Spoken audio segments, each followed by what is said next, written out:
Vamos a empezar hoy, les decía, con la unidad 3 de inversiones permanentes. Habíamos visto en la unidad 2 el tema de inversiones en general, y hablamos después de ese planteo de las inversiones temporarias o transitorias. Y nos quedó por ver en esta unidad 3 el tema de las inversiones permanentes, es decir, las inversiones de largo plazo. Y puntualmente nosotros en la unidad 3 vamos a estudiar las inversiones permanentes en otros entes en los que se tenga control conjunto o influencia significativa. Bien, yo voy a compartir con ustedes distintos materiales que tengo, pero voy a arrancar con el programa para que veamos qué es lo que tenemos que estudiar en esta unidad.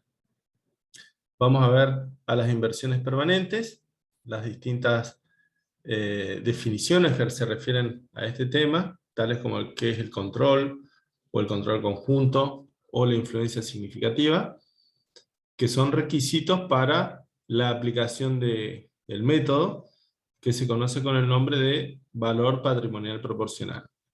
¿Qué es este método? Es un método de medición, o sea, para medir inversiones permanentes y los resultados de las mismas, y también es una técnica de registración contable porque nos va a indicar o nos va a decir cómo realizar los asientos contables relacionados con este tipo de inversiones, tanto para la compra de las participaciones o de las acciones, la tenencia, es decir, durante el periodo en que mantengamos esta inversión, cuáles son las distintas aristas que tienen que ver con el tratamiento de la inversión, y al momento de la baja. Centrando la mirada básicamente en dos aspectos de la inversión: la medición del activo, es decir, de el valor de las acciones, y los resultados que éstas generen. Eso es puntualmente lo que vamos a ver, digamos, en esta unidad 3, ¿sí? Y finalmente hablamos también algo relacionado con la exposición del rubro, ¿no? Es decir, dónde se exponen las inversiones permanentes en el estado de situación patrimonial, los resultados relacionados en el estado de resultados, y en la información complementaria todo lo referido a las inversiones permanentes. Bien, eso es lo que vamos a estudiar en esta unidad 3 que, de acuerdo a lo que me contaba hoy Paulina, ya empezaron a ver en la práctica. Es decir, que estamos un poquito atrasados con lo que a teoría se refiere.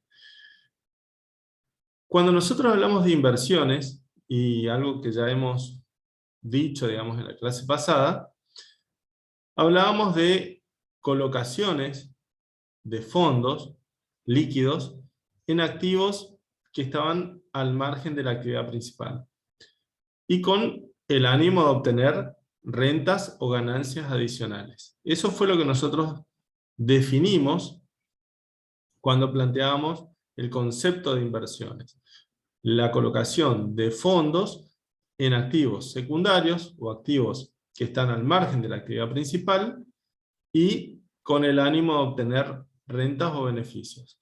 También dijimos que esos beneficios o esas rentas podían ser explícitos o implícitos. ¿Qué se entiende por beneficios o rentas explícitos o implícitos? Cuando nosotros hacemos un plazo fijo, por ejemplo, que es una de las formas de inversión, sabemos que lo hacemos con el ánimo de obtener intereses. Si compramos moneda extranjera, resulta ser que tenemos alguna expectativa de evaluación o de incremento en el valor del tipo de cambio respecto de la moneda local, y esa es la expectativa o digamos, la intención de ganar. Ganar por la diferencia entre el precio de compra y venta. Si hacemos una inversión en los mercados de valores, por ejemplo, podemos invertir en títulos valores de deuda o títulos públicos, Bien, ahí hablábamos de que los beneficios podían representar los intereses o cupones de intereses que devengan los títulos de deuda, o también algún que otro diferencial entre el precio al cual compro y el precio al cual vendo. Y así, en toda inversión, siempre hay una ganancia que uno está pensando obtener. Pero cuando nosotros decimos beneficios explícitos, decimos que son beneficios conocidos y que también son medibles sobre bases objetivas y que además se pueden verificar. El tema pasa cuando, o el tema cambia cuando nosotros hablamos de beneficios implícitos. Es decir, que cuando hacemos una inversión, sin tener en claro cuál es la ganancia que vamos a tener, o respecto a si la ganancia es medible en términos cuantitativos, de manera objetiva. Y es ahí cuando empezamos a hablar de las inversiones de mediano o de largo plazo, en donde está digamos, implícito el beneficio, o sea, es claro el objetivo de obtener ganancias, pero esas ganancias no solamente no van a ser inmediatas, sino que las voy a ver en el mediano o largo plazo, y además no siempre son tan fáciles de determinar y por lo tanto de medir.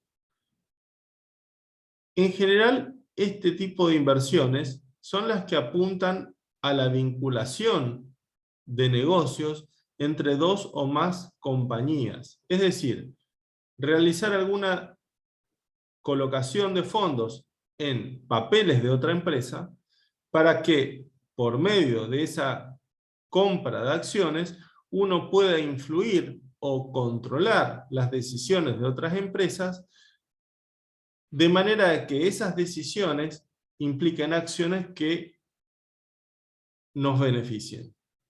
De manera que de esa manera vamos a ver el beneficio, como consecuencia de las decisiones o de las acciones de otras empresas en las que nosotros invertimos.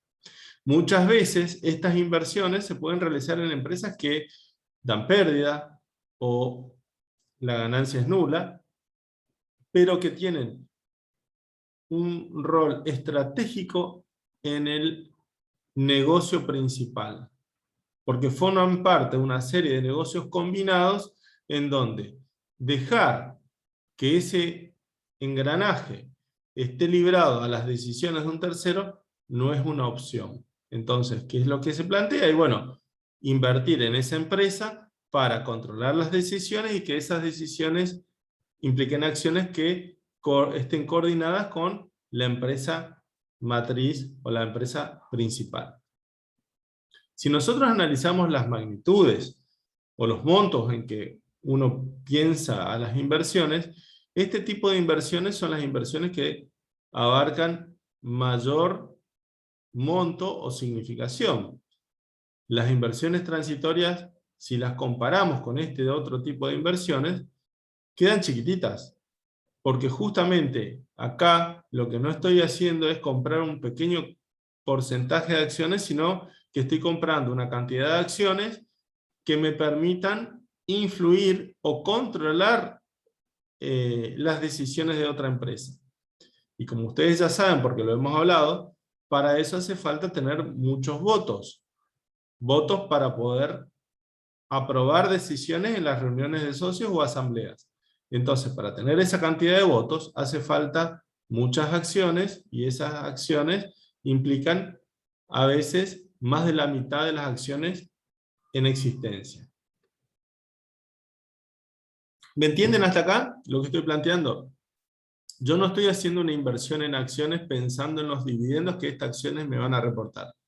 O no estoy haciendo una inversión pensando en que voy a comprarlas a 100 y las voy a vender a 110 dentro de unos meses.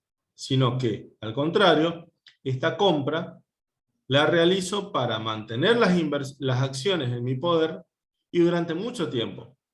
Porque para poder ver los resultados de estas decisiones y de estas acciones, es necesario recorrer varios ejercicios, a veces, como yo les decía, en el largo plazo. De manera que ahora lo que estamos hablando es conociendo ya un método para medir las inversiones, que nosotros lo estudiamos en la unidad 2, que es el método por el cual se contabilizan y se miden las inversiones transitorias, por ejemplo en acciones, en donde habíamos visto que las acciones se contabilizaban a su costo, y en caso de que sobre esas acciones existan dividendos declarados, los depurábamos y poníamos costo más dividendo, porque decíamos que el valor total de la inversión debía separarse en el costo de las acciones y los dividendos declarados pendientes de cobro. Entonces, ese método que lo conocíamos como método del costo de mercado, en donde las acciones se incorporaban al precio de compra, más todos los gastos como comisiones, derechos de bolsa, etc. Es decir, que se ingresaban al valor de mercado. Y durante la tenencia, estas acciones eran medidas a ese valor, al valor de mercado.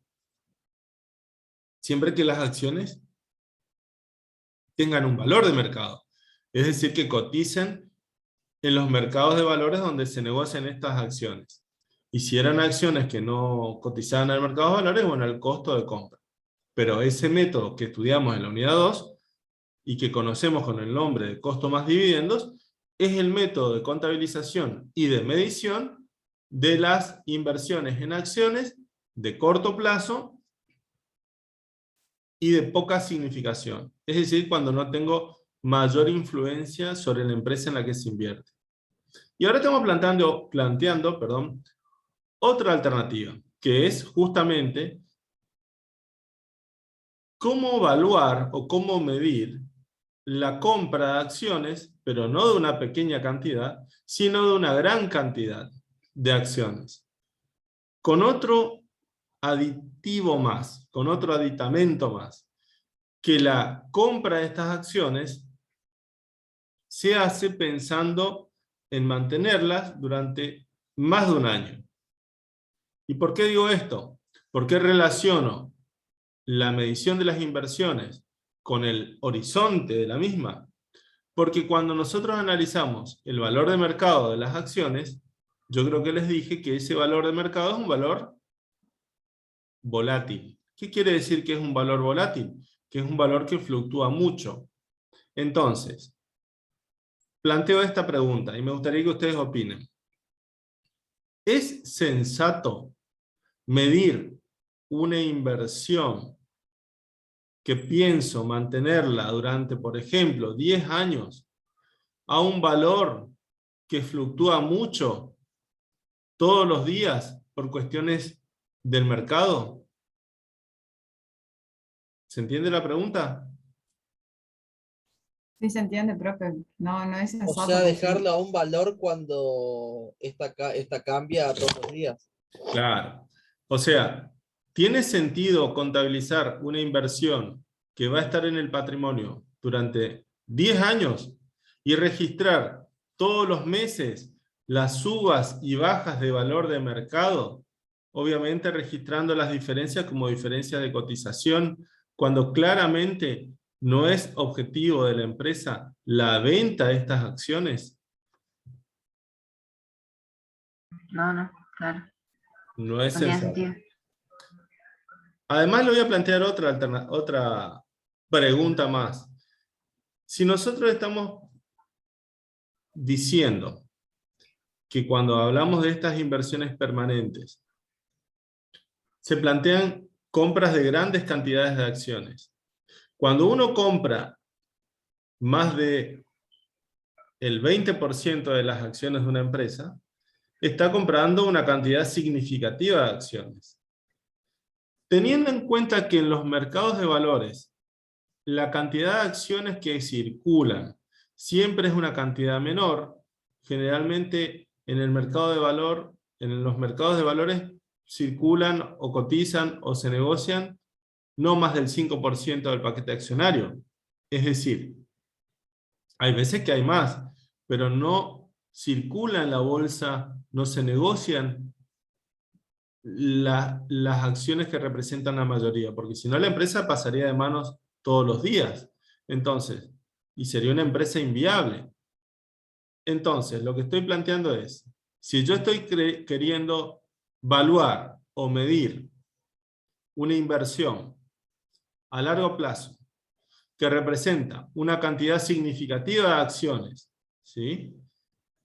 ¿Es sensato o correcto utilizar un valor de mercado que surge de la negociación entre oferentes y demandantes de un 5% de las acciones? Es decir, puedo inferir, puedo concluir que el valor que surja de la negociación de un 5% del paquete accionario representa el verdadero valor de las acciones del otro resto de acciones. ¿Qué opinan ustedes? Y no va a ser representativo ni real tampoco. Y no va a ser real tampoco. Ahora, les hago otra pregunta. Una empresa que compra acciones de otra empresa, ¿no? Tiene un poder económico importante. Y si tiene una cantidad de acciones, por ejemplo, del 20%, puede deliberadamente decidir inyectar parte de esas acciones en el mercado. Si yo les dije a ustedes que en el mercado siempre circula una pequeña cantidad del paquete accionario, y una empresa que es la que invierte y la que controla o la que influye, tiene posibilidades de influir en ese valor de mercado. Por ejemplo, inyectando o demandando esas acciones. Puede, por lo tanto, influir en el valor de cotización. Entonces, la pregunta es, ¿podemos evaluar una inversión tomando un valor de mercado sobre el cual nosotros podemos influir? ¿Qué opinan? No, no sería objetivo como ustedes están planteando. Entonces ahí ya tenemos, en principio, 3 razones por las que el método que hemos estudiado y que conocemos como costo más dividendo no es la alternativa más adecuada para evaluar una inversión permanente. Y las repaso. Primero, por la diferencia entre el horizonte de la inversión y la volatilidad del valor de mercado. Segundo,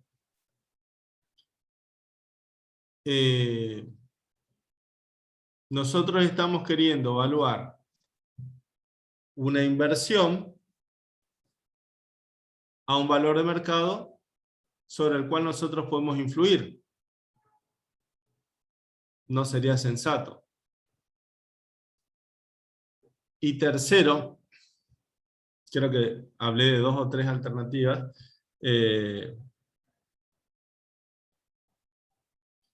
Hablemos de los resultados. Esto no les planteé. En el método que nosotros estudiamos en la unidad 2, que conocemos como costo más dividendo, el reconocimiento de los resultados de la inversión se realiza cuando la asamblea decide distribuir dividendos. Es decir, que cuando la asamblea se reúne y toma decisiones de distribuir o no utilidades, nosotros lo que hacemos es registrar dividendos a cobrar en función de la cantidad de acciones que tenemos. ¿Sí?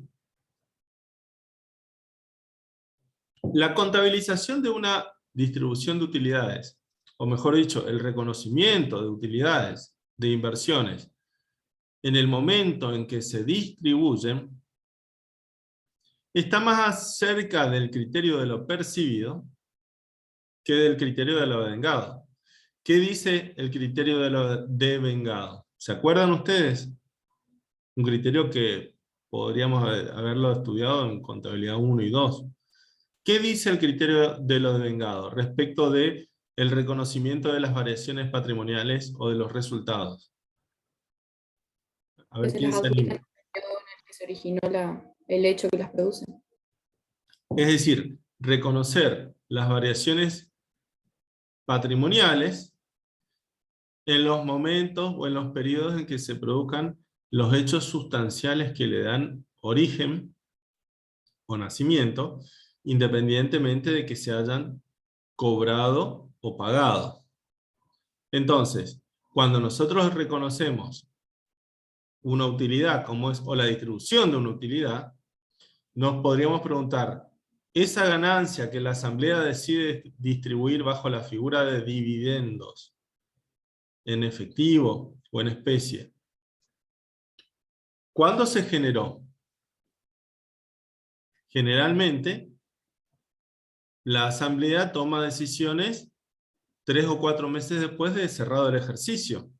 Entonces, los resultados sobre los que está decidiendo respecto de su distribución son resultados del ejercicio anterior, o se generaron o se devengaron el año anterior, que al cerrar ejercicio aparecen en el estado de resultados, son tratados por la asamblea 3 o 4 meses después del cierre, y se decide sobre su asignación. Por ejemplo, distribuirlos bajo la figura de dividendos. ¿Se entiende lo que estoy planteando? Entonces, ¿cuándo se devengaron esas utilidades?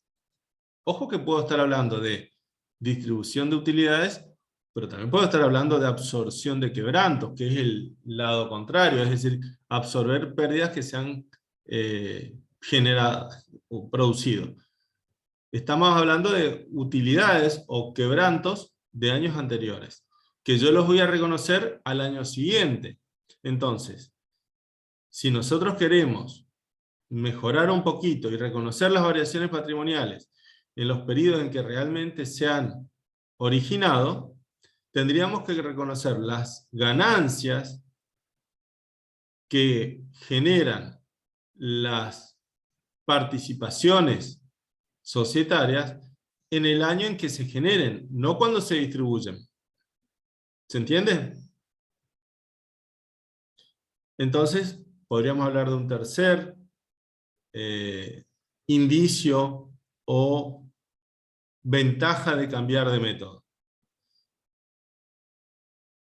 Inclusive hay otro elemento más que podemos mencionar, que el método de costo más dividendos no reconoce, que es el que está relacionado con los resultados por operaciones entre empresas que estén incluidos en saldos de activos y que todavía no hayan trascendido a terceros.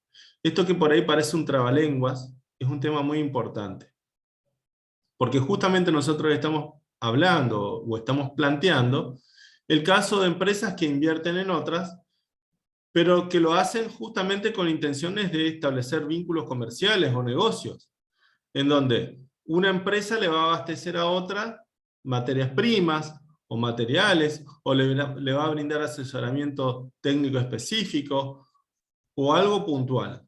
Entonces, entre ambas empresas va a haber operaciones de compra-venta, y esas operaciones, en determinado momento, van a generar en la empresa en la que se invierte resultados, y esos resultados, o sobre esos resultados, la empresa controlante va a participar.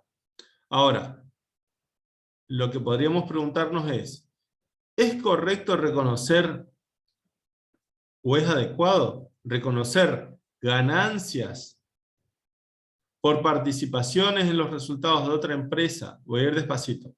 ¿Es correcto reconocer resultados por participaciones en ganancias de otra empresa que se han generado por vendernos a nosotros mismos, siendo que nosotros mismos todavía mantenemos en poder los activos que le hemos comprado a esa empresa participada? Y es como una forma de armar un bucle o un ciclo vicioso, de manera de que se podrían inflar indefinidamente, digo inflar en el sentido de agrandar utilidades ficticiamente, porque la empresa en la que yo influyo o controlo las decisiones me va a vender a mí, y por esa venta va a ganar. Entonces, los estados contables de esa empresa van a reflejar ganancias, utilidades, pero por venderle a cualquier persona, no a mí. ¿Y eso está mal? No, no está mal. Es absolutamente posible y legal. Ahora, lo que estamos planteando Está bien, esa otra empresa ganó, pero por vender a la controlante. ¿Debe la controlante reflejar en sus estados contables resultados por participaciones en ganancias de otras empresas por haberse vendido a ella misma, en tanto y en cuanto los activos de los cuales estamos hablando están en su poder? Técnicamente deberíamos decir que no. Hasta tanto, la empresa principal o controlante, podemos ver distintos nombres, trascienda a terceros esos activos que obtuvo de las empresas controladas. Porque cuando trascienden a terceros, es decir, vuelve a vender los activos, o los utiliza y se amortizan, en ese caso la ganancia, o el reconocimiento de la ganancia por la participación en la otra empresa, ahí podríamos decir que ya trascendió a terceros del grupo económico, y por lo tanto podrían ser reconocidos. Porque ya no deberían ser ficticios. A eso me refiero. De manera que existen inconvenientes cuando uno plantea la utilización del método de costo más dividendo, pero estos inconvenientes son salvables o subsanados porque la cantidad de acciones o la participación en el capital accionario de la empresa invertida es mínimo. Es decir que las acciones están pensadas para obtener una ganancia rápida de corto plazo por diferencial entre el precio de compra y venta o por las distribuciones de dividendos. Y no tienen otra finalidad que esa. Entonces, son inversiones de corto plazo y puede ser o es adecuado la utilización del costo o valor de mercado. Ahora, cuando nosotros planteamos una inversión de horizonte de largo plazo, en donde nosotros controlamos a la otra empresa, en donde nosotros podemos influir en el valor de la otra empresa, en donde nosotros vamos a tener operaciones con la otra empresa, es necesario plantear algún otro método de medición que relacione el valor de la inversión con el horizonte de la inversión. Yo les decía que no vamos a utilizar un valor de corto plazo porque la inversión no está pensada para corto plazo. Entonces, si la inversión está pensada en el mediano o largo plazo, deberíamos pensar en un valor estabilizado de mediano o largo plazo.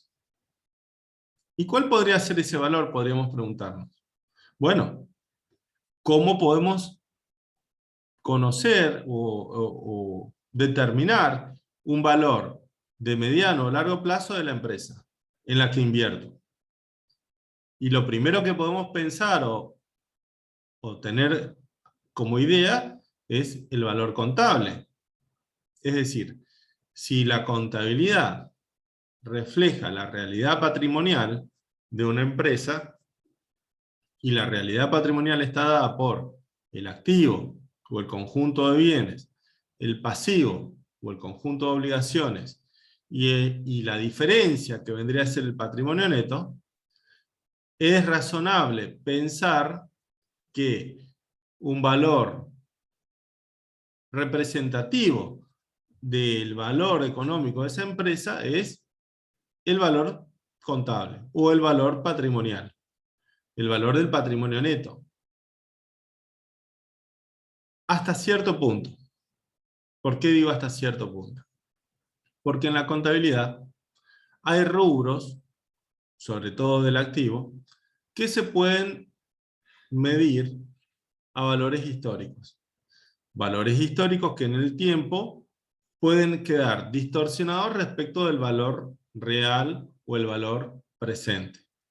Por ejemplo, el caso de los bienes de uso, en donde vimos que se pueden medir a valores históricos o a valores corrientes. En la medida en que estén valuados a valores históricos, no estarán reflejando la realidad patrimonial, por lo menos o en cuanto a ese rubro. Bien, pero es un valor cercano.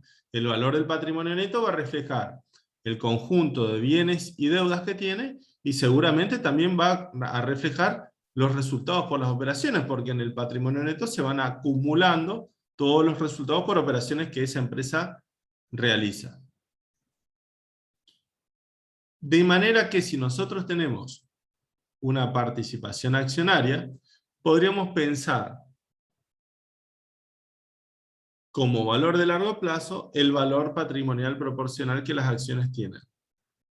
¿Se acuerdan que en la clase pasada nosotros hablábamos de el valor de las acciones? Y mencionamos en principio tres: el valor nominal, el valor de mercado y el valor libros. Yo les hablé de esos tres valores.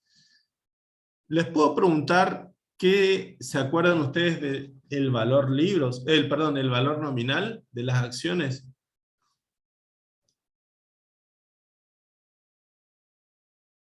¿Alguien se acuerda?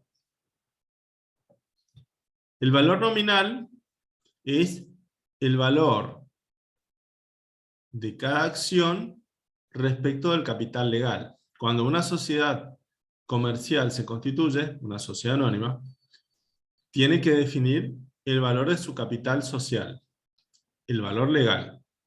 Ese capital social se divide en acciones, y todas las acciones van a tener igual valor nominal. De manera que el valor nominal de cada acción es la proporción de capital legal que cada acción ostenta. La sumatoria de los valores nominales de todas las acciones nos representa o nos da la suma del valor legal de capital, que es el compromiso que los socios asumen al momento de la suscripción de todas las acciones que integran el capital. Bueno, ese es el valor nominal. Pero el valor nominal, que se determina cuando la sociedad se constituye, con el tiempo queda desfasado, queda desactualizado, por varias razones. Una de las razones es que en el patrimonio se van a ir acumulando resultados como consecuencia de las operaciones. Pero otra de las razones también es la inflación. ¿Por qué? Porque nosotros dijimos, no en esta materia, pero en contabilidad 3, que los aportes de los socios deben ser considerados en términos constantes. Es decir, que por el capital que los socios suscriben e integran, les tengo que reconocer el poder adquisitivo del momento del aporte. Por lo tanto, el capital se ajusta. Y ese capital ajustado va a una cuenta que se llama ¿cómo? ¿Se acuerdan cómo se llama? Ajuste de capital. Ajuste de capital. Entonces, ya tenemos otra razón por la cual el valor nominal va a diferir del valor del capital ajustado. Entonces, cuando yo analice todo el patrimonio neto, voy a tener el valor nominal o legal del capital, que está dado por la suma de todas las acciones, el valor del capital ajustado, que va a ser el valor del capital legal más el ajuste de capital, y también voy a tener los resultados acumulados. Resultados acumulados que, como ustedes saben, pueden ser sin asignación específica o reservas de ganancias. En definitiva, a cada acción le va a corresponder la proporción sobre todo el patrimonio. ¿Por qué? Porque esas utilidades que se han generado dentro del patrimonio y que por alguna razón se han reservado o no se han decidido distribuir, son propiedad ¿de quién? De las acciones del capital.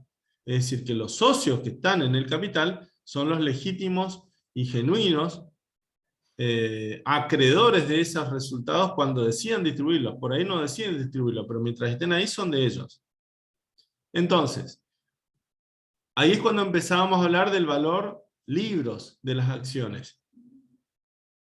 Y el valor libros era el valor del patrimonio dividido la cantidad de acciones. Perdón, el valor del patrimonio neto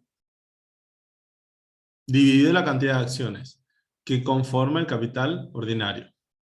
Entonces, ese cociente entre el valor del patrimonio neto y la cantidad de acciones se conoce como el valor patrimonial proporcional de cada acción. O sea, es la proporción del patrimonio neto que representa cada acción. Si yo tengo todas las acciones del capital y considero el valor patrimonial proporcional de todas esas acciones, voy a llegar al valor del patrimonio neto. ¿Cómo calculaba el valor del patrimonio neto? Ustedes lo saben, activo menos pasivo. De manera que ahí está todo. Ahora bien, hay algo que la contabilidad no reconoce. Bueno, y ahí, perdón, antes de pasar a otro tema, yo les hablé de 3 valores: el valor nominal, el valor libros y el valor de mercado. El valor de mercado es el valor que cada acción tiene en los mercados de valores, si las acciones cotizan en bolsa, o el valor de negociación entre partes privadas si es una empresa de capital cerrado. Pero tienen un valor de mercado. Y se determina por negociación entre partes. Bien. Ese valor de mercado podrá tener relación o no con el valor libros. Depende de muchos factores cómo se llega al valor de mercado. Y ahí es donde empezamos a hablar quizás de si el valor de una empresa está reflejado en el valor del patrimonio neto.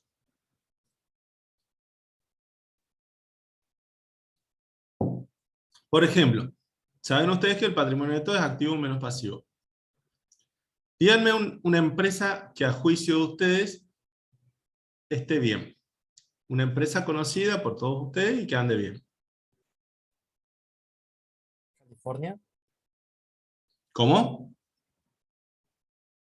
California. California. ¿Qué otra empresa puede ser?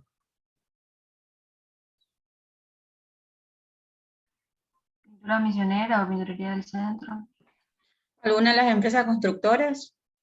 Cualquier empresa. Me dijeron California, después no entendí otras más. ¿Qué más dijeron? Pinturas misioneras. Pinturas misioneras. ¿Qué más? Electromisiones. Electromisiones. ¿Y qué les parece a ustedes, o por qué ustedes dicen que esas empresas están bien? ¿Por qué pusieron a esas empresas como ejemplo? Díganme lo que ustedes piensan, no les estoy pidiendo nada más que eso. Porque se Generalmente las ve uno Yo les puedo funcionando decir, por ejemplo, normalmente. yo les puedo decir a ustedes, por ejemplo, una empresa financiera, Banco Macro Sociedad Anónima, o si voy un poquito más a nivel país, puedo decir Mercado Libre, o si quiero ir a nivel global, puedo decirle Coca-Cola, o Tesla, o etcétera. No nos vamos a dispersar tanto. Pero conocen a todas esas empresas, ¿no? ¿Y por qué Sí. ustedes, qué es lo que a ustedes les parece que hace que, a juicio de ustedes, esas empresas estén bien?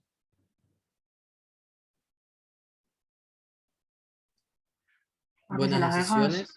sí, o se las ve funcionando como normalmente y siempre en crecimiento, o aparentemente están en ve las crecimiento. estructuras, ve el personal que tiene, ve que siempre hay gente comprando. Es más que nada eso. Ver cómo Bien. funciona, que se mueve, que hay movimiento, digamos. Tienen buena imagen, tienen clientela. Dijeron ustedes que la gente va, compra mucho, pero son cuestiones claramente subjetivas. Porque que una empresa venda mucho, les pregunto a ustedes, ¿significa que les va bien?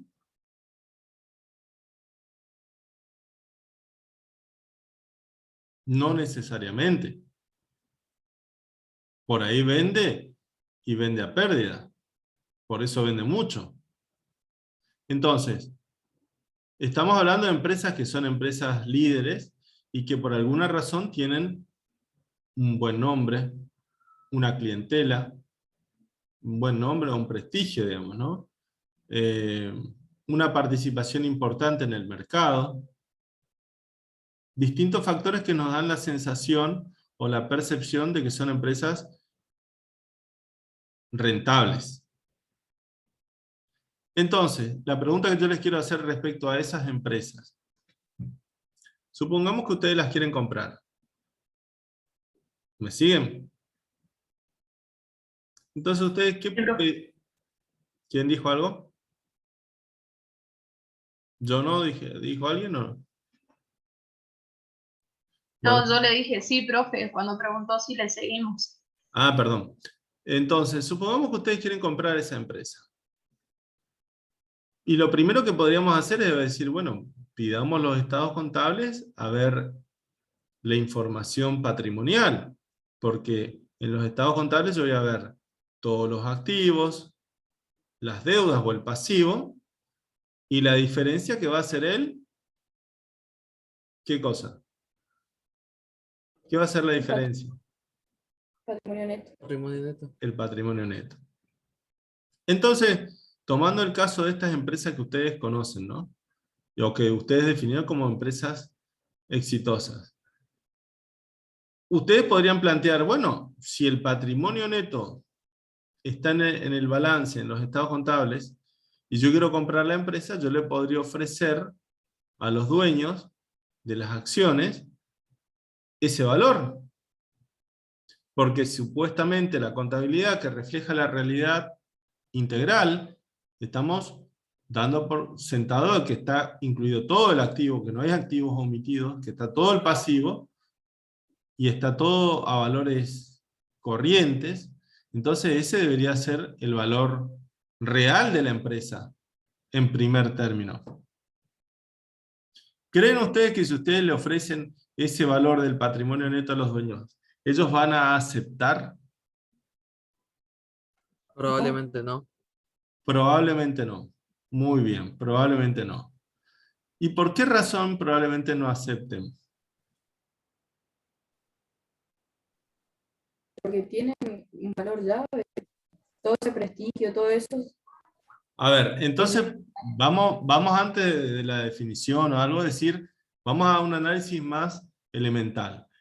Quiere decir que si nosotros le ofrecemos el valor del patrimonio neto al contado en efectivo con una transferencia bancaria y el dueño no acepta, podemos concluir inicialmente de que el valor del patrimonio neto no refleja el verdadero valor de la empresa. O dicho de otra forma, dentro del patrimonio existen algunos componentes, en este caso activos, que no están reflejados por la contabilidad. Por ejemplo, y ustedes recién dijeron el valor llave o el prestigio, que hace que una empresa valga más de lo que representa el conjunto patrimonial. ¿Me siguen? Porque yo digo, bueno, pero si me pide una cifra muy cara, yo podría hacer este ejercicio. Vamos a suponer que nosotros tenemos mucho dinero. Entonces una empresa que tiene un patrimonio neto de 100 millones de pesos o 100 millones de dólares, para hablar una cifra, porque hoy yo ya no sé qué son 100 millones de pesos, por ahí no es nada, en términos de empresa. Entonces una empresa que vale 100 millones de dólares, y como yo puedo llegar a tener esa plata porque la quiero comprar, digo, bueno, ¿sabes qué? Si el dueño no me la quiere vender, pero esa empresa vale eso, y yo tengo, entonces la voy a replicar. Voy a comprar el terreno al lado, y voy a construir un edificio igual, y lo voy a abastecer de mercaderías igual, y le voy a poner exactamente lo mismo. Replico la empresa porque digo, bueno, si no me la venden, hago una copia. Y si quiero hacer una copia, pongo los mismos activos y tomo deudas igual que la otra empresa. Entonces, al final del día yo voy a haber invertido en un patrimonio equivalente. Pero la pregunta que me hago es, una vez que están las dos empresas listas para funcionar, una que ya viene funcionando y que tiene una operatividad, está aceitada, como quien dice, es un engranaje en marcha, y la otra que recién empieza. ¿Cuál creen ustedes que va a vender más? Por lo tanto, que va a tener más volumen de negocio y por lo tanto, probablemente más utilidades. Original, la primera. La primera que ya viene funcionando hace mucho tiempo.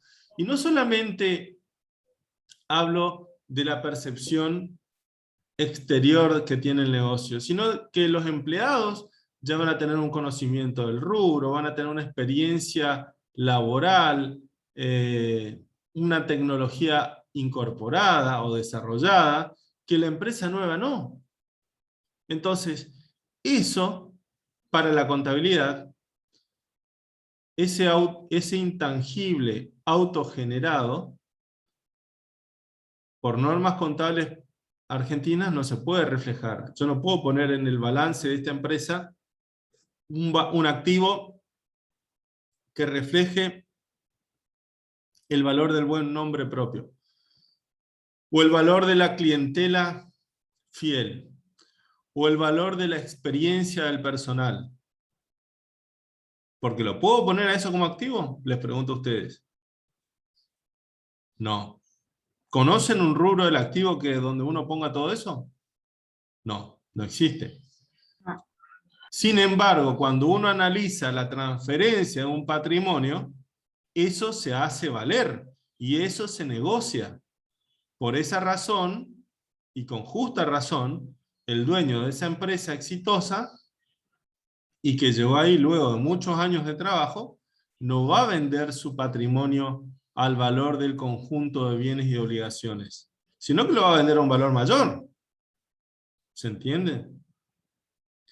Entonces, ahí estamos hablando de otro elemento más en donde la contabilidad muchas veces no reconoce esas mediciones contables, pero cuando uno adquiere un patrimonio o participación sobre un patrimonio, lo puede llegar a reflejar, porque de otra manera no existiría fundamento para aceptar que se pague más caro algo que en realidad vale menos.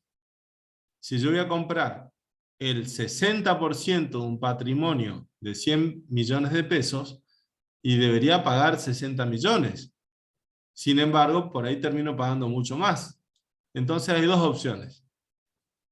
Eso que pago de más es una pérdida que tengo porque hice un mal negocio, o realmente estoy pagando algo que refleja lo que la contabilidad no lo puede hacer, y que recién ustedes lo definieron, que es el valor llave que se adquiere, y que representa, en la medida en que se pueda determinar, el valor actual de las superutilidades futuras, ¿sí?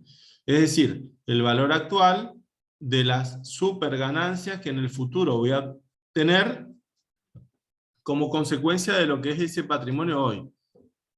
Pero que ese patrimonio que la empresa representa hoy es producto de toda una historia anterior, de una historia de aprendizaje, de formación de mercado, etc. ¿Se entiende? Bien. Ese método, del cual desde hace una hora estamos hablando, se conoce como el método de valor patrimonial proporcional. Y es un método de contabilización para las inversiones permanentes que se realicen en otras empresas en las que se ejerce el control conjunto o influencia significativa. Esto está contemplado en la resolución técnica 22, que vino a reemplazar a las resoluciones técnicas 4 y 5.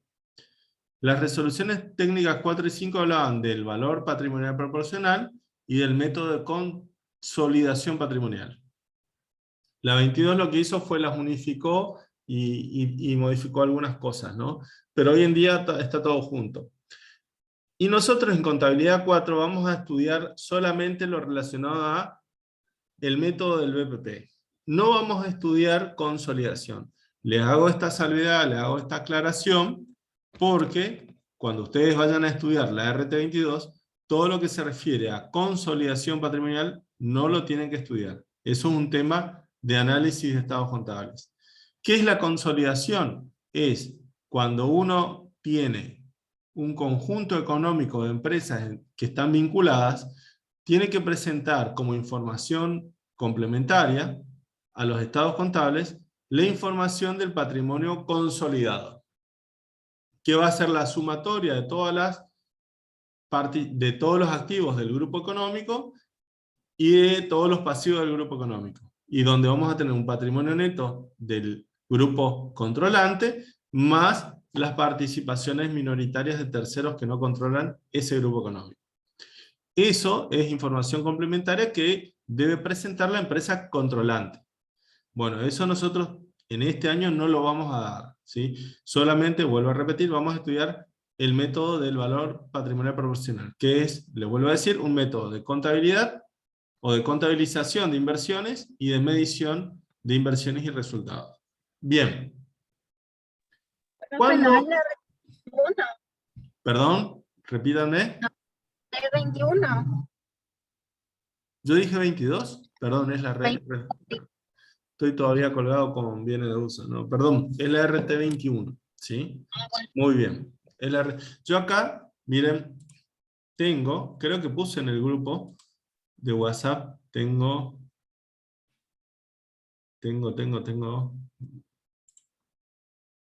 acá. Vieron que yo subí al grupo de WhatsApp material esta tarde. Bueno, en el grupo está este material, que es la resolución técnica 21. Están viendo el texto de la resolución técnica 21. Si ustedes se fijan, tiene la parte de los vistos y considerando, y en la segunda parte, acá, la medición contable de las participaciones permanentes en las que se ejerce control conjunto o influencia significativa. Este es el método conocido como BPP. Y más abajo, abajo, lo hago más rápido porque si no se pierde tiempo, está lo que es, o sea, vamos a estudiar hasta acá nosotros, hasta acá. Consolidación de estados contables no. ¿Se entiende? O sea, vamos a ver solamente hasta el informe de auditor. Y también, porque me dijo, bueno, subí la bibliografía, ¿sí? Contabilidad pasado, presente y futuro en lo que se refiere a inversiones permanentes. Y también subí, hoy estoy medio pesado, pero me comentó Paulina que lo vieron con ella en la parte práctica, un análisis comentado de la resolución técnica 21 en la parte relacionada con BPP de Carson, ¿sí? Que está muy bueno porque nos permite analizar qué es el método y verlo con casos prácticos, ¿sí? Fíjense, vuelvo a dejar de compartir acá y vuelvo a compartir nuestra filmina, ¿sí? Ahora estoy viendo la filmina. Unidad 2 dice, este está mal, esta es unidad 3. Corrijan ahí o después yo corrijo, ¿sí? Bien. Hay una serie de conceptos que están, esto es un extracto del libro, ¿no? O sea, esto es un PowerPoint que se armó sobre la bibliografía de pasado, presente y futuro. Pero en definitiva, cuando hablamos esperen que voy a minimizar esto porque me molesta, de BPP, vamos a hablar del método. Y dice, el método consiste, en un método de medición y contabilización de participaciones permanentes en sociedades sobre las que se ejerce control conjunto o influencia significativa. Según este método, la inversión va a representar la proporción del patrimonio neto de la empresa emisora que le corresponde a la empresa tenedora. Y esto es el secreto del método. Es decir, que uno va a medir la inversión teniendo en cuenta el patrimonio neto de la empresa emisora y la porción de acciones que tiene respecto al capital ordinario. Entonces, lo primero que vamos a ver es cuándo debo aplicar este método, porque como lo dije hoy al principio, no siempre se aplica. ¿Y cuándo debo aplicar? Bueno, lo tengo que aplicar cuando, como consecuencia de la compra de acciones, exista control o control conjunto o influencia significativa. Pero además, segundo requisito, que la inversión esté planteada en términos de mediano o largo plazo, es decir, que sea una inversión no corriente, o sea, a más de un año. Cuando por alguna razón se decida la venta de las acciones, entonces desaparecen las razones para poder aplicar el método y por lo tanto debo discontinuar su aplicación. Es decir que solamente voy a hacerlo en tanto y en cuanto la decisión respecto de la inversión sea mantenerla en el largo plazo. Bien, pensemos ahora, o hablemos mejor dicho ahora, de qué es eso que recién definíamos como control. Control existe cuando la empresa inversora posee la participación por cualquier título que otorgue derechos de votos necesarios para formar la voluntad social en las reuniones sociales o asambleas de socios. Ese control puede ser control directo, cuando una empresa respecto a otra tiene más de los votos necesarios para formar la voluntad social, indirecto cuando a través de otras empresas uno llega a ese porcentaje, o cuando tiene menos de la mitad de los votos, pero por situaciones especiales uno configura mayoría. Por ejemplo, resulta ser que dirijo o defino las políticas operativas o financieras de la empresa, o puedo nombrar o remover miembros en el directorio. ¿Cuándo se considera que existe voluntad social? Se entiende como la existencia de voluntad social la posesión de la mitad más uno de los votos. Estamos hablando de votos, no de porcentaje de participación en el capital. Son dos cosas distintas.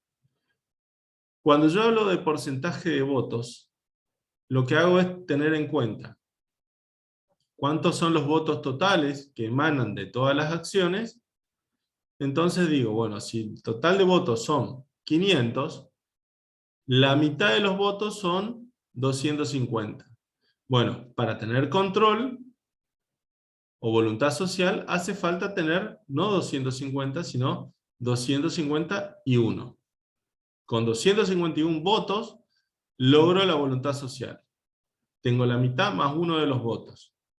¿Y por qué digo que tengo que tener en cuenta el porcentaje de los votos y no la participación en el capital? Porque la ley de sociedades habilita la posibilidad de voto múltiple. Es decir, que existan acciones de más de un voto. Es más, posibilita que hasta puedan tener 5 votos una acción. O sea, pueden haber acciones de un voto, acciones de 2 votos, 3, 4 o de hasta 5 votos. Entonces, yo voy a plantear un ejemplo. Voy a abrir un Excel, como a mí me gusta, ¿sí? Y lo voy a compartir, así ustedes ven lo que yo hago como ejercicio. ¿Están viendo un Excel? ¿Sí? Sí, profe. Sí, profe. Bueno, vamos a poner un ejemplo de determinación de porcentaje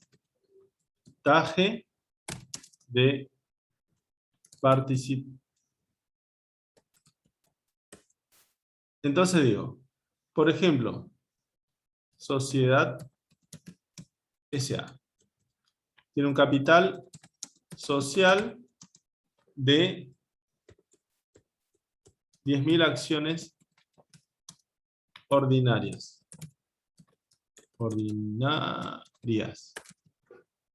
Esas 10.000 acciones se conforman de la siguiente manera.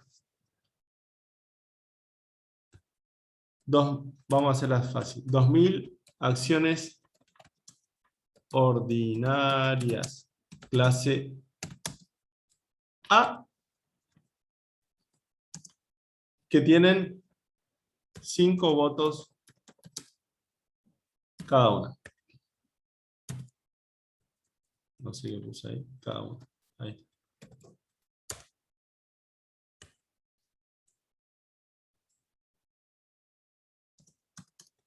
Y también vamos a tener 8.000 acciones. Bueno. Ordinarias. pero estas son clase B, que tienen un voto cada una. Entonces, vamos a definir que el capital tiene un valor nominal de 1.000.000 de pesos. Por lo tanto, si tengo 1.000.000 de pesos, el valor nominal de cada acción va a ser 1.000.000 dividido 10.000 acciones. Cada acción va a tener un valor nominal de 100 pesos. En donde el capital o el valor nominal de las acciones clase A va a ser 2.000 acciones por 100, y el valor nominal de las acciones clase B va a ser 8.000 acciones por 100 pesos de valor nominal. Cuando yo sume 200.000 más 800.000, tengo que el valor nominal o el capital legal es de 1.000.000 de pesos. ¿Me siguen? Entonces yo, vamos a poner como ejemplo, compro 1.500 acciones clase A y 600 acciones, vamos a poner así, más 600 acciones clase B.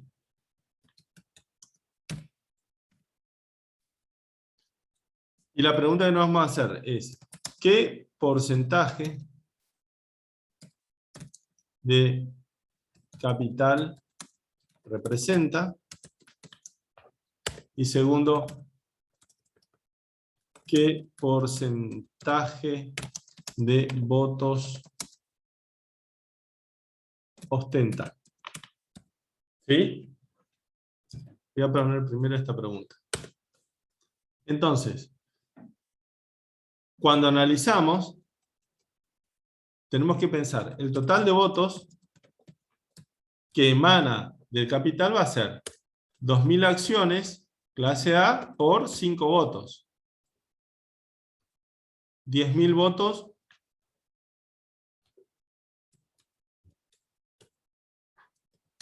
clase A. Y después tengo 8.000 acciones clase B por un voto. Votos clase B. Todos los votos tienen igual peso, ¿no? Entonces cuando me pregunto cuántos son los votos posibles, veo que el total de votos posibles es 18.000. ¿Me entienden hasta acá el ejemplo? ¿Se colgaron todos o me están escuchando? Esto es muy importante para poder aplicar el método. Sí, se le está escuchando, profe. Bueno, entonces digo, ¿qué porcentaje de votos ostentamos en esta compra? Tengo que sumar los votos que tengo. Entonces, tengo 1.500 acciones de clase A, voy a decir 1.500. ¿Cuántos votos tiene cada acción clase A? 5. 5. Más 600 acciones clase B por 1. Entonces voy a tener 8.100 votos como consecuencia de la compra. ¿Qué porcentaje de votos ostento? Entonces digo, 8.100 dividido el total de votos en circulación o posibles. ¿Cuánto tengo? 45% de los votos. 45%. ¿Sí? Respuesta 1, 45%. Y ahora digo, ¿qué porcentaje del capital representa? En donde digo, bueno, ¿cuántas acciones tengo? Tengo 1.500 acciones que tienen un valor nominal de 100 y tengo 600 acciones clase B por un valor nominal de 100, cuando sumo, veo que tengo de valor nominal 210.000 pesos de valor legal del capital. Entonces digo, porcentaje de participación en el capital ordinario, haré 210.000 dividido el valor legal del capital, o sea que tengo, ¿cuánto? El 21% del capital ordinario. ¿Ven que cuando existen acciones de voto múltiple, se rompe la paridad voto-porcentaje de capital ordinario? Digo esto porque si todas las acciones tuviesen derecho a un voto, o sea, todas las acciones fuesen de voto simple, ahí sí sería parejo o habría paridad entre la cantidad de votos que tengo y la porción del capital que ostento. En este ejemplo que yo estoy planteando, en este ejemplo, yo tengo el 45% de los votos, casi diría que tengo el control, no lo tengo porque no llego al 50 más 1, pero tengo apenas un 21% del capital ordinario. Quiere decir que yo debo suscribir e integrar solamente el 21% del capital ordinario. Y cuando ustedes ven el peso en las decisiones, es mucho mayor. En general, esta configuración accionaria se da cuando se quiere mantener el control en manos de inversores que son los fundadores o inversores, digamos, originarios, y una pequeña participación en el riesgo del negocio. Es decir, una gran porción del patrimonio va a ser solventado, financiada por accionistas que no tienen el control, o que van a estar masificados, atomizados, y que son los que en definitiva van a poner el capital. Ahora, cuando hablamos del manejo del negocio, está claro que está en manos de una minoría accionaria. ¿Se entiende el ejemplo? Si yo, por ejemplo, acá hubiese puesto 1800 acciones, clase A, y 600 clase B, veamos el resultado. Acá voy a tener 1800 por 5, paso a tener 9600 votos, y tengo el 53% de los votos en circulación. Y respecto de la participación en el capital, voy a tener 1800 por 100, voy a tener el 24% del paquete accionario. Es decir, voy a tener que financiar el 24% del patrimonio. También es cierto que voy a participar en el 24% de las utilidades, pero tengo estratégicamente el control societario. En esta empresa, ¿quiénes van a influir o van a decidir?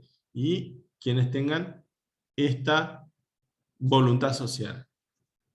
Bien, sigamos.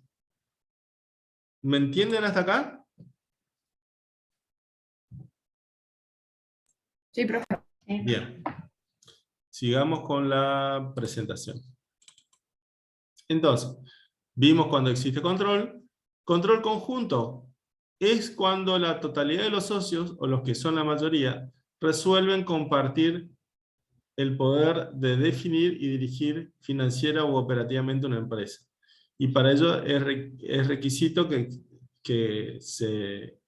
no me sale la palabra, que se requiera su consentimiento. Por ejemplo, supongamos una sociedad de no muchos accionistas, pensemos en 5, y en donde todos tienen una participación equivalente. Entonces, si son 5 accionistas, cada uno tendrá un 20%.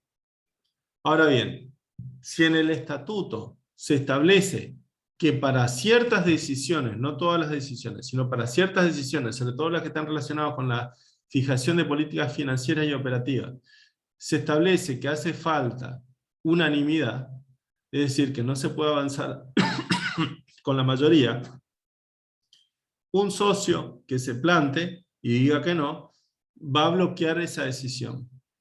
Y un socio que tenga el 20% está controlando en forma conjunta al resto de los accionistas. Porque si él dice que no, los otros 4, por más que representen el 80% de los votos y estén de acuerdo, su voto bloquea esa decisión.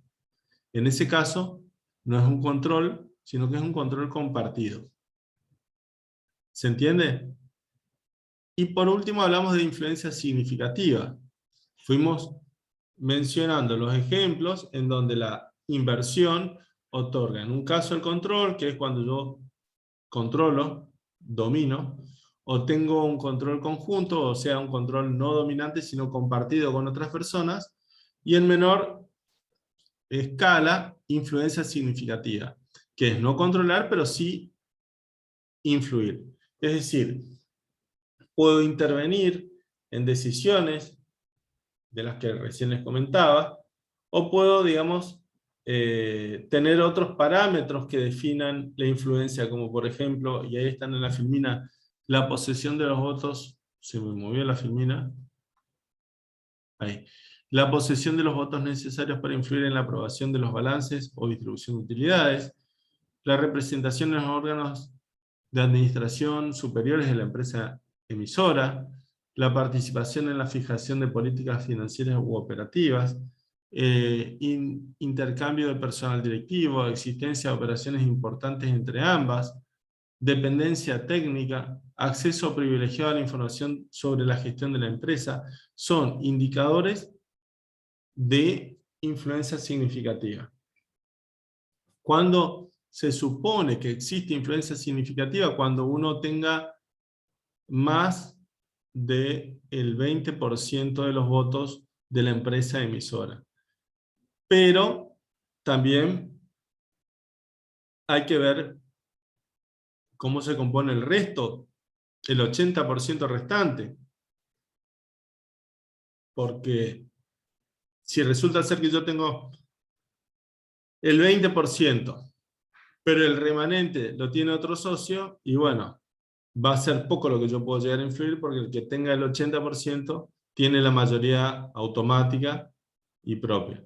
Es decir que se presume que va a haber o que va a existir influencia significativa cuando yo tenga más de un 20%, pero además el resto del capital esté distribuido en muchos inversores. Bien. ¿Cuándo se debe aplicar el método en el momento de la compra? Bien, si la compra de acciones es una inversión, como dijimos, corriente, es decir, si yo compro el 60% del paquete accionario de una empresa, pero lo pienso vender dentro de 10 meses, no aplico BPP, sino que se evalúa a valor corriente. Ahora, si es una inversión no corriente, o sea, compro a 5 años la tenencia accionaria, pero no tengo control conjunto o influencia significativa, por ejemplo, compro el 3% del paquete accionario, y digo, voy a comprar este 3% y lo voy a mantener durante 5 años, tampoco aplico BPP, sino que lo voy a evaluar al valor de mercado, o el método conocido como costo más dividendo. Entonces, ¿cuándo aplico BPP? Cuando sea una inversión no corriente, o sea, la pienso mantener durante 5 años, y además haya control conjunto o influencia significativa. En ese caso sí voy a evaluar la inversión de acuerdo o utilizando este método. Como ustedes se dieron cuenta, para poder aplicar el método, existen requisitos, que los ponemos o lo podemos nombrar requisitos legales, no porque surjan de una ley, sino porque surgen de la norma contable, que son los requisitos del plazo y el requisito de la posesión de los votos respecto al capital. Esos serán los requisitos legales. Pero una vez que tengo que aplicar el método, porque cumplo con los requisitos legales, es necesario que se cumplan requisitos, si se quiere, contables. ¿Por qué? Porque, como yo les mencioné cuando hablaba de los métodos, para poder aplicar el BPP es necesario la información contable, por eso digo requisitos contables, es necesaria la información contable de la empresa emisora. Porque a partir de la información contable de la empresa emisora, yo voy a elaborar el método BPP. Entonces, cuando digo requisitos contables, los puedo agrupar a los requisitos contables en dos categorías, ¿sí? Uno que está relacionado con las fechas contables de ejercicio económico, y otro que está relacionado con las normas contables bajo las que se elaboran los estados contables de la empresa emisora. Y ahora explico. Si yo les digo a ustedes que necesito aplicar el método, o que debo aplicar el método, es necesario contar con información contable de la empresa emisora. Pongámosle nombre a las empresas. Empresa inversora es la que compra acciones de otra empresa que vamos a llamar emisora, que es la que emite acciones y que son compradas por la inversora. Otros nombres que se le suele dar es el de empresa controlante, la que invierte, y empresa controlada, la que emite acciones, ¿sí? Son distintas formas de nombrar lo mismo.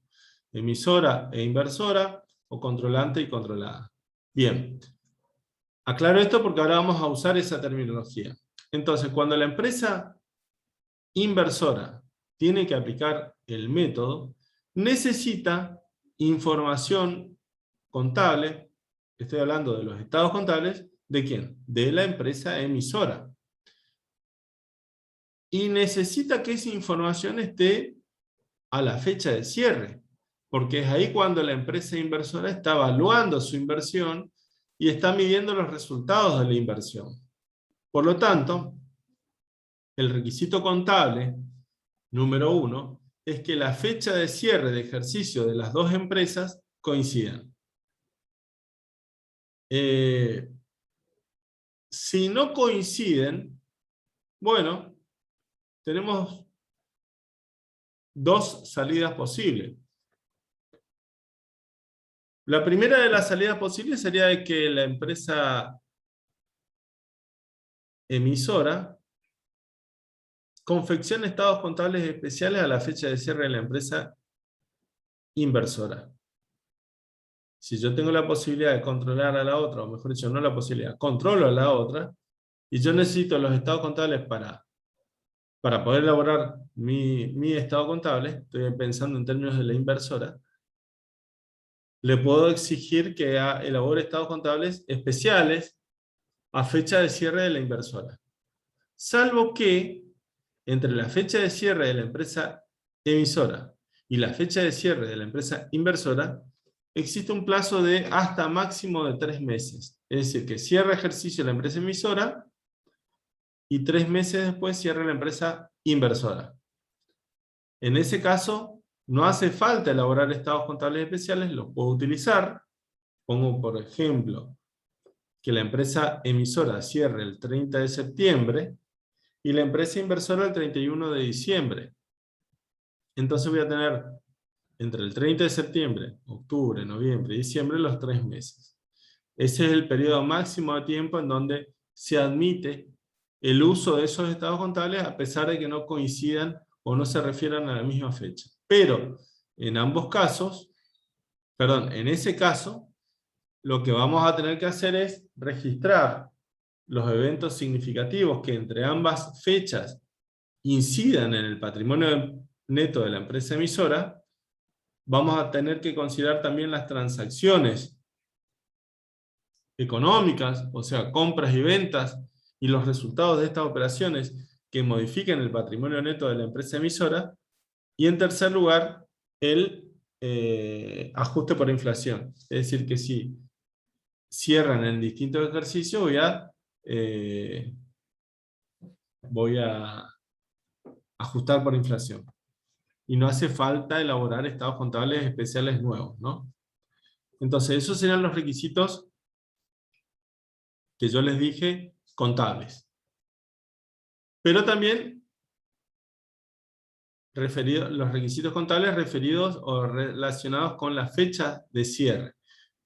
También yo les dije que había requisitos contables relacionados con las normas contables.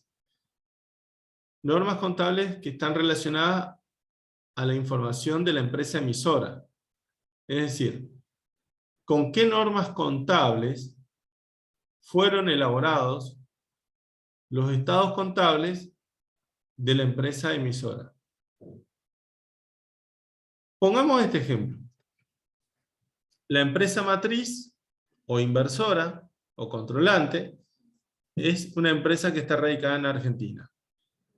Y tiene filiales, no filiales, empresas, satélites.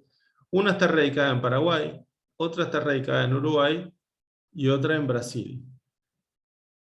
Y son empresas distintas, totalmente independientes jurídicamente, pero que están controladas por la matriz de Argentina, o la empresa controlante que está radicada en Argentina.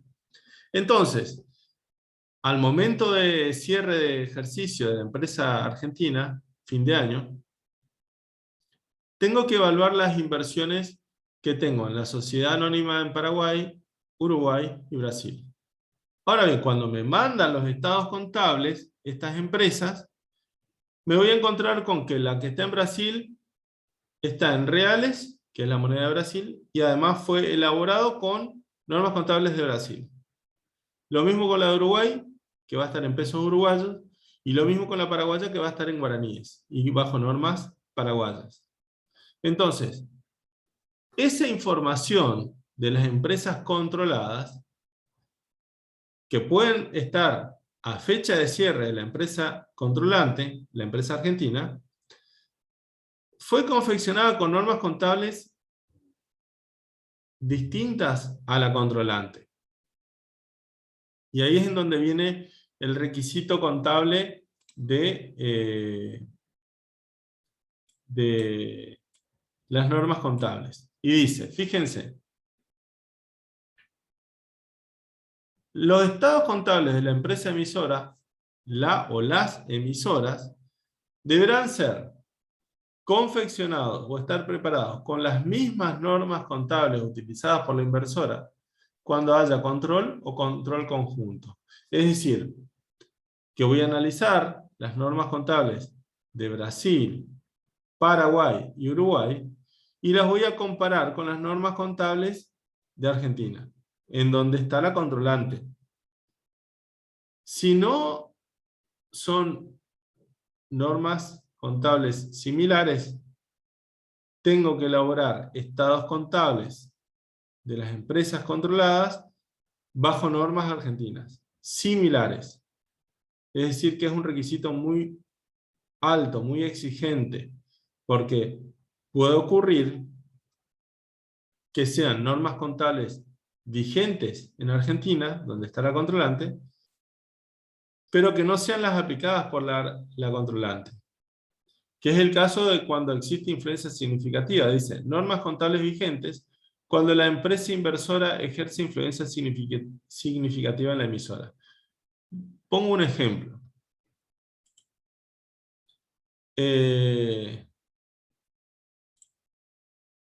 Cuando uno tiene que evaluar bienes de cambio, puede utilizar valores corrientes o valores históricos.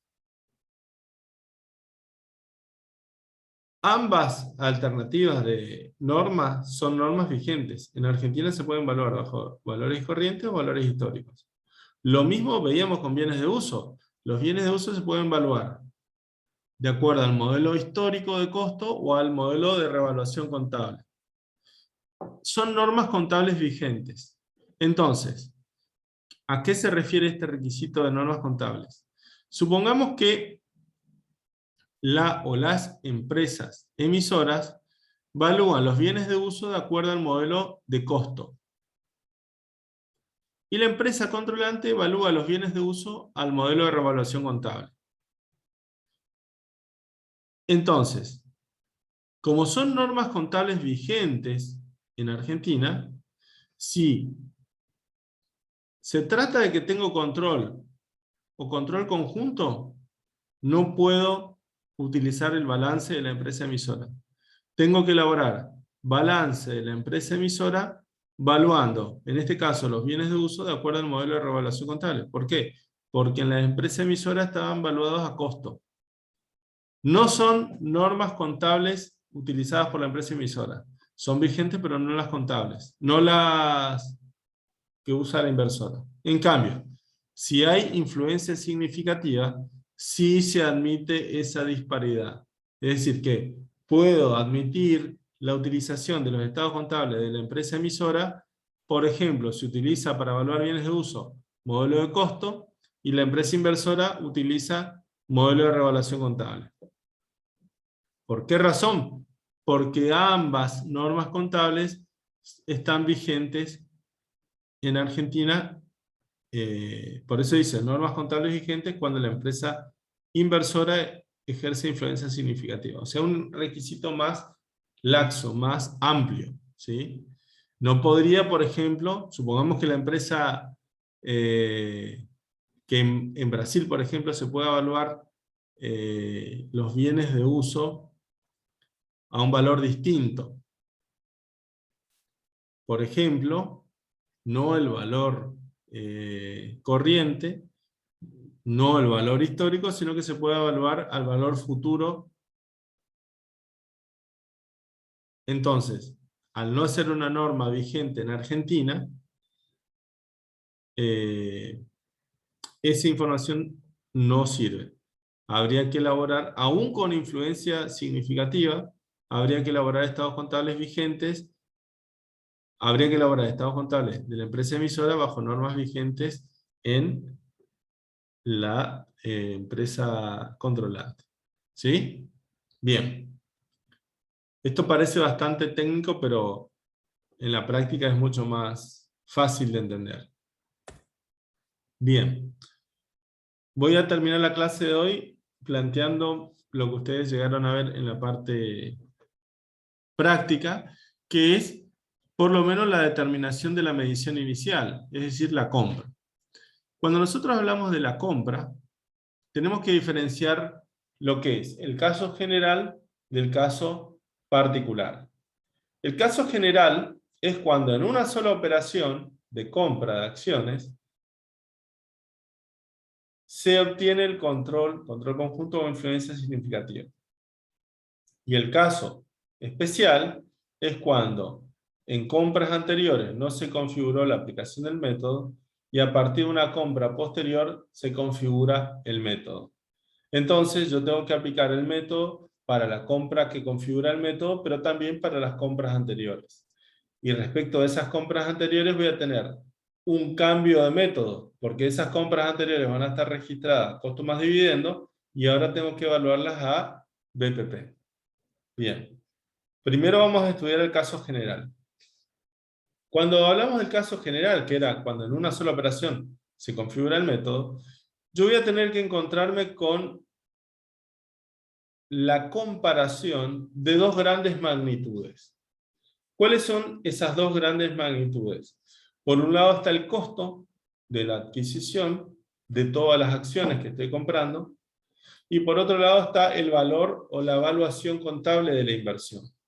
Esa evaluación contable de la inversión va a ser la sumatoria de dos o más cuentas, ¿sí? Que es el BPP.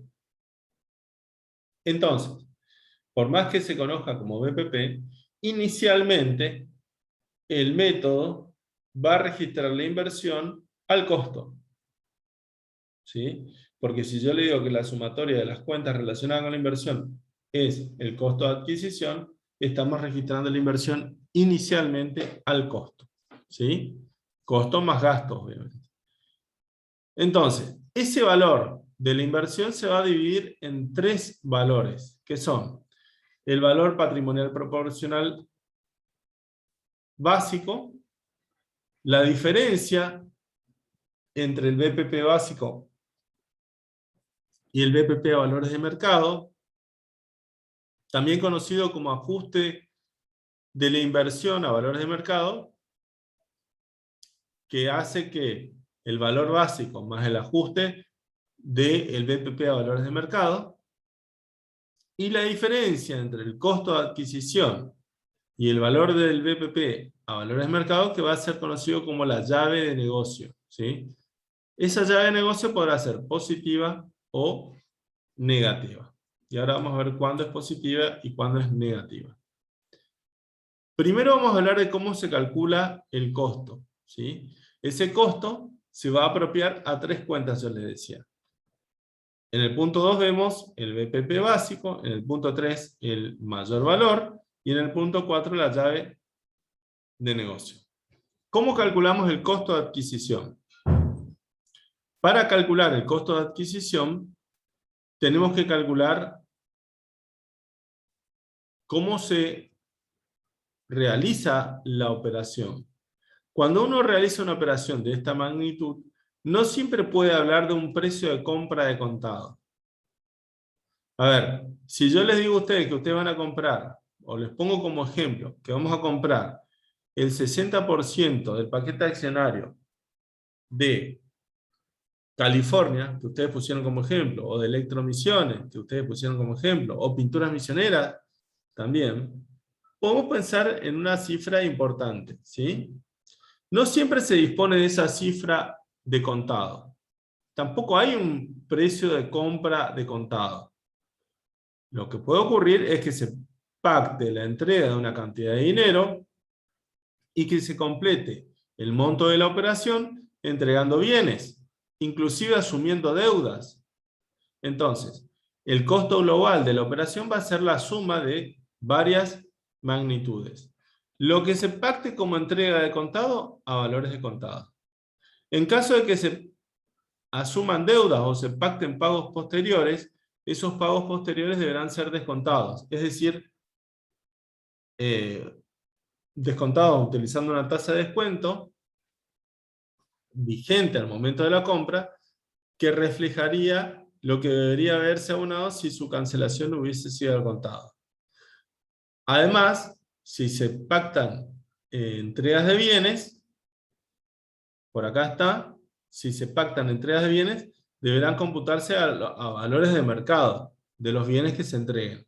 Por ejemplo, que se entreguen terrenos, rodados, embarcaciones, aeronaves, mercaderías, acciones de otras empresas. Bueno, todo cuanto se entregue será tomado a valores corrientes, o sea, a valor de mercado del momento de la operación de compra.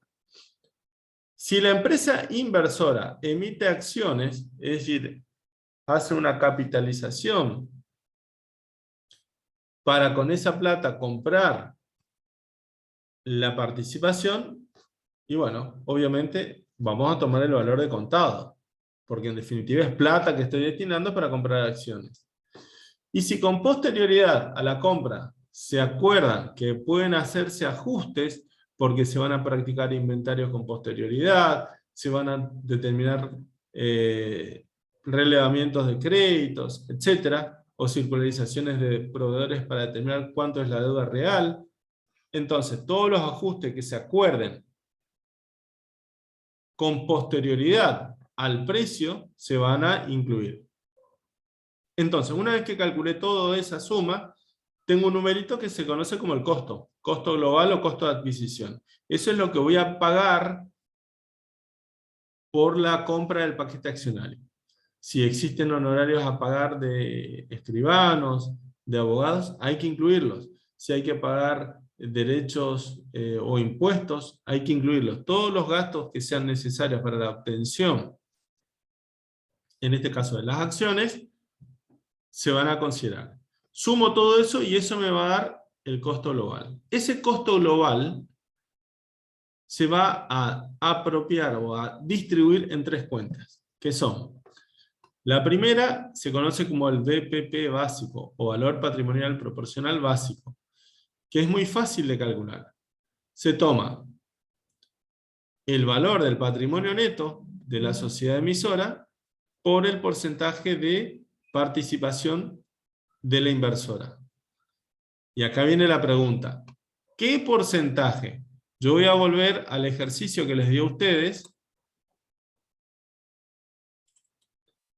¿Qué porcentaje voy a aplicar para calcular el BPP? ¿El de los votos o el de participación en el capital ordinario? El de participación, O sea, en este ejemplo que yo estoy mostrándole a ustedes, el 24%. 24%. exacto. Es la porción que tengo del capital ordinario.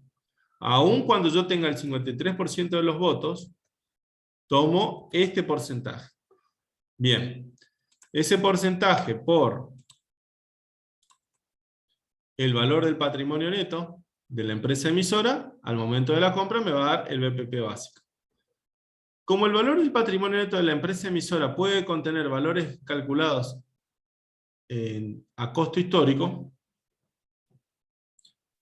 es necesario calcular la diferencia entre ese BPP básico o contable y el que surja de calcularlo sobre el valor corriente de activos y pasivos. ¿De qué manera? Al momento de la compra, yo calculo el valor corriente de los activos de la empresa emisora y el valor corriente de los pasivos de la emisora, y calculo la diferencia que se conoce como el valor de los activos netos identificables. No me estaba acordando, pero ahí me acordé. Todavía anda en mi memoria. Y a ese valor del patrimonio neto de la empresa emisora, calculado ahora a valores corrientes, en el caso de los activos, y a su costo de cancelación, en el caso de los pasivos, le aplico ese porcentaje. Y voy a calcular un BPP a valores corrientes, o a valores de mercado. Entonces, la diferencia entre ese BPP a valores de mercado y el primer BPP que calculé, que era el básico, se conoce como ajuste del BPP o mayor valor.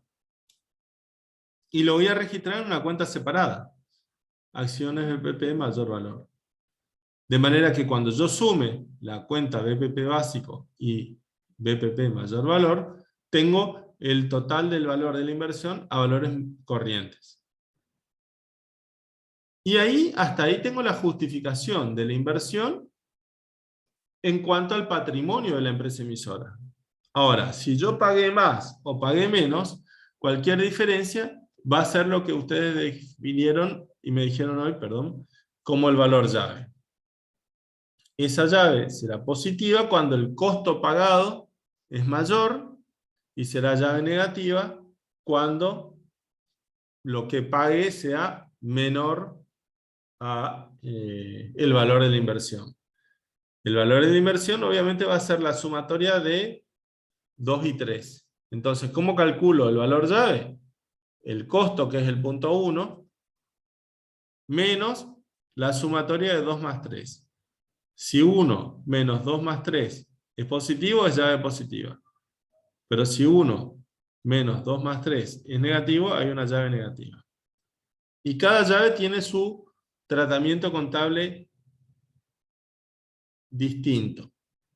Cuando la llave es positiva, es un activo que forma parte de la inversión y que se tiene que amortizar en un periodo en el que la empresa inversora prevea el rescate de la inversión, o en un periodo en que la llave se amortice como el periodo en que esas ganancias futuras se van a materializar. En cambio, cuando la llave es negativa, quiere decir que pagamos menos de lo que vale la empresa emisora. Puede ocurrir que se deba a que hay expectativas de pérdidas o gastos futuros o no. Y ahí empieza a tallar una fórmula que hay que calcular, que es que cuando la llave negativa esté relacionada con la obtención de gastos o pérdidas futuras, habrá que desafectar esa llave negativa, que es una cuenta regularizadora del rubro de inversiones, en la medida en que tales pérdidas o gastos futuros se realicen. Siempre que no exceda, dice, a los valores corrientes de los activos no monetarios identificables de la empresa emisora, los que se reconocerán como ganancia en el momento de la compra. Es decir, que la llave negativa que exceda la proporción sobre el valor de los activos no monetarios, directamente se va a considerar como un resultado positivo. La diferencia menor sí será una llave negativa, que va a regularizar la inversión. Esa llave negativa, que no está relacionada con expectativas de pérdidas de gastos futuros, también se va a amortizar en un plazo que ahí dice un promedio ponderado de la vida útil remanente de los activos identificables de la empresa emisora sujetos a depreciación. En la práctica, ustedes van a ver en ese material que yo les comenté, a ver si les puedo mostrar. En este material que yo les dije, que está también ahí subido al grupo, está un ejercicio práctico para que ustedes vean cómo es el tratamiento contable de la llave positiva y de la llave negativa. ¿Bien? Bueno. Hoy dimos eso igual en práctica, profe. Un poco. Muy un bien, ejemplo me de alegro entonces. O sea que llave entendieron positiva y negativa. la llave positiva y negativa. ¿Qué nos va a quedar para la semana que viene? Tengo novedades, no sé si le comentó Paulina, pero la semana que viene arrancamos con la Clases presenciales. la presencialidad, ¿sí? Así que va a ser un momento importante. Bien. Ahí ya no vamos a poder tener apagada la cámara, profe. Nos vamos a conocer, chicos y chicas. Sí.